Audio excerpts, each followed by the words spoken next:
Good morning सभी 7 standard के विद्यार्थियों को सुप्रभात।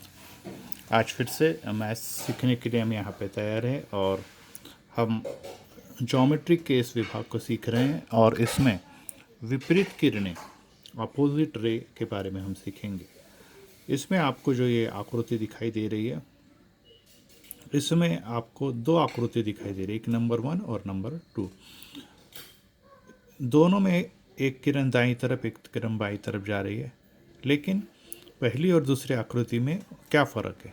जी हाँ, पहली आकृति सीधी नहीं है, जिसको कहेंगे कि 3 बिंदु है, ए बी सी, तीनों एक रेखीय नहीं है।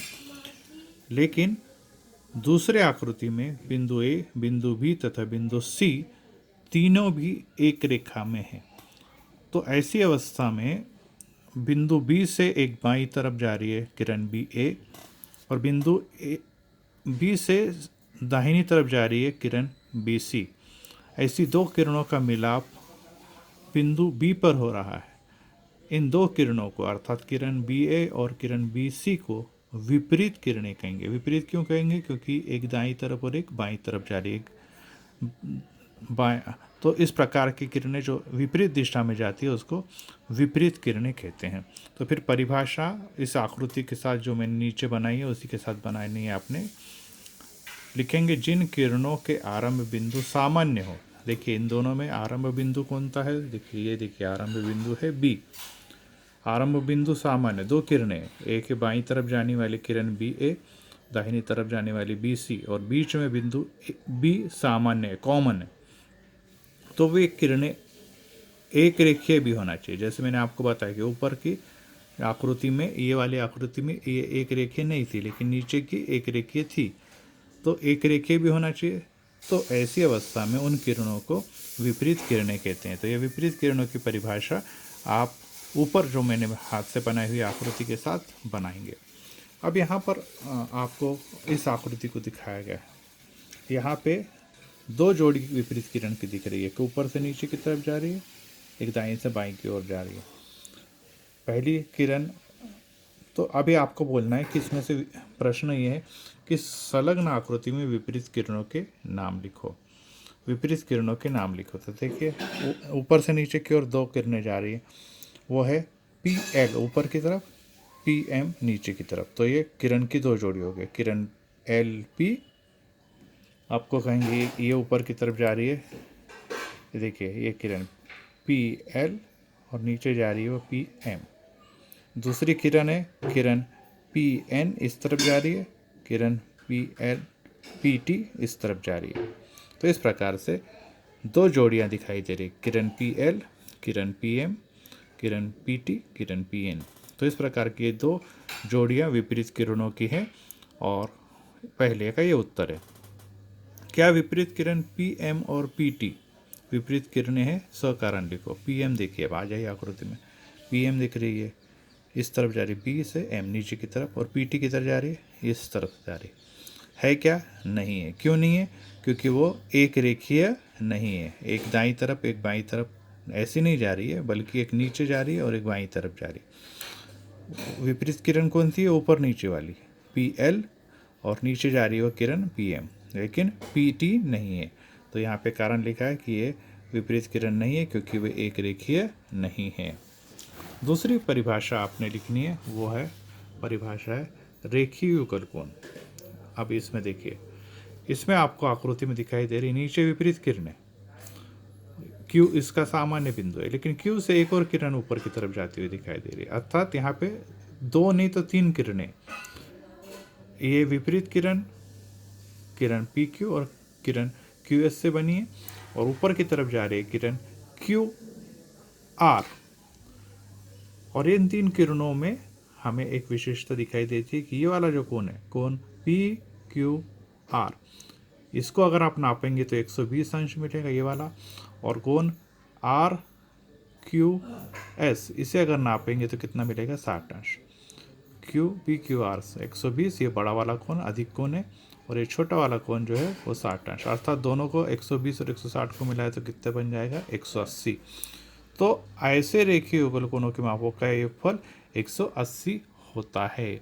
और रेखीय युगल कोण मतलब ऐसी कोण जो संपूरक भी है और संलग्न भी है, दोनों भी होना चाहिए। देखिए ये संलग्न भी है मतलब जुड़े हुए भी है, और इनके मापों का योगफल 180 भी है क्योंकि ये संपूरक भी है। तो ऐसे अवस्था में बनने वाले कोणों को हम क्या कहते हैं?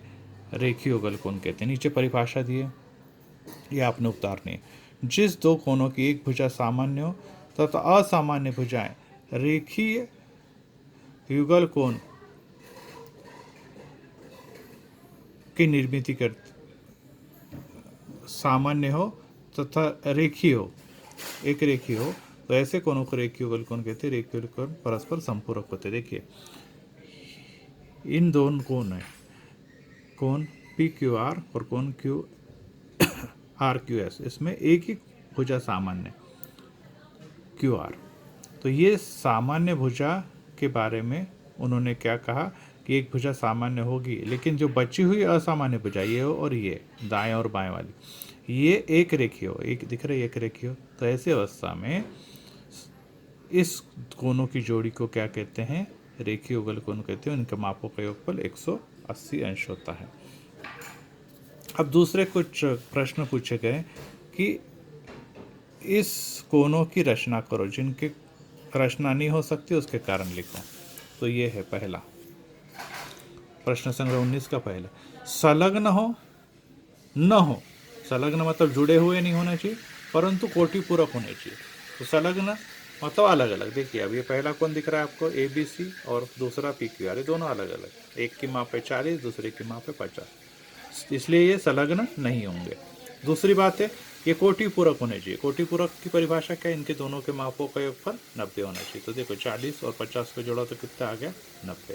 तो ऐसे अवस्था में इन दोनों कोणों को क्या कहेंगे हम लोग? इस प्रश्न का उत्तर कहेंगे।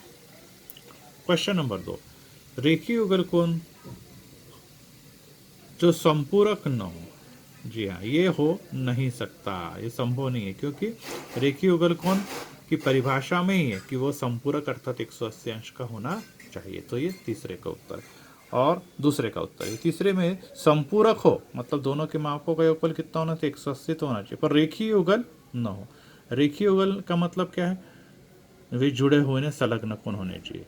तो ये पहला कोण लिया हमने पी क्यू आर, इसकी माप 120, दूसरा लिया एम एन ओ 60, दोनों की टोटल की तो 180। 180 मतलब क्या हो गया? संपूरक है, परंतु रेखीय युगल नहीं है। क्यों नहीं है? क्योंकि इनकी एक भुजा भी सामान्य नहीं है। इस प्रकार से ये 3 सवाल मैंने आपको सिखाए।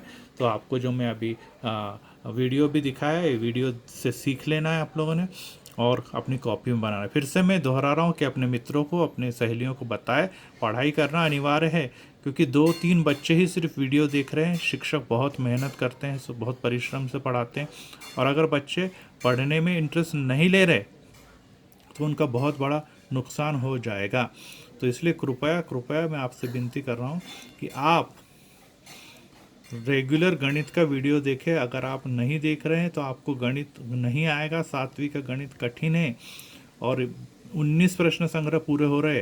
अगर 19 प्रश्न संग्रह पूरे हो गए और आप कुछ नहीं देख रहे तो आपकी कॉपी और आपकी किताबें कंप्लीट नहीं होगी, तो आपको रिपीट करना पड़ेगा 9वीं में, या पढ़ाई छूट जाएगी। इसलिए पेरेंट्स अगर ये देख रहे हैं तो अपने बच्चों को प्रेरित करें, नहीं तो बहुत बड़ा संकट तो अपना कोरोना और आर्थिक संकट है ही, इसके साथ बच्चों की पढ़ाई छूट जाएगी, वो भी बहुत बड़ा संकट हो जाएगा। तो कृपया बच्चों को प्रेरित करें। Thank you, God bless you.